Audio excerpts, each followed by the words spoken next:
Pemirsa, selain Sekretaris Daerah Sekda Provinsi Sumatera Selatan S.A. Supriyono yang santer ini diajukan menjadi PJ Gubernur Sumsel oleh DPRD Provinsi Sumatera Selatan, saat ini setidaknya ada 2 calon lagi yang juga diusulkan oleh DPRD Sumsel untuk menjadi PJ Gubernur Sumsel menggantikan jabatan Gubernur Sumsel saat ini Herman Deru pada Oktober mendatang. Namun DPRD Sumsel masih enggan menyebutkan nama 2 calon tersebut.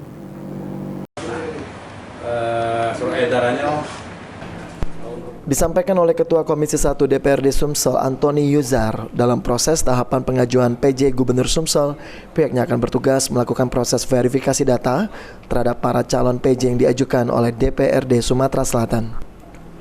Sejauh ini menurut Antoni belum ada nama-nama yang diajukan oleh DPRD Sumsel untuk menjadi PJ Gubernur Sumatera Selatan guna mengganti Gubernur Sumsel saat ini Herman Deru karena masa jabatan gubernur masih cukup lama berakhirnya. Mengajukan ke DPR, ke lembaga.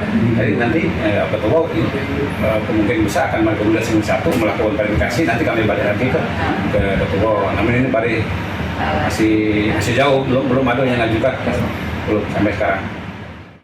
Total jumlah calon PJ Gubernur yang nantinya akan dilakukan proses verifikasi sebanyak 6 nama, masing-masing dari Kementerian Dalam Negeri 3 nama dan dari DPRD Sumsel 3 nama. Dan selanjutnya para calon akan dilakukan verifikasi dan nantinya akan diputuskan oleh Presiden Republik Indonesia untuk menjadi PJ Gubernur Sumatera Selatan. Firman Hidayat, PAL TV.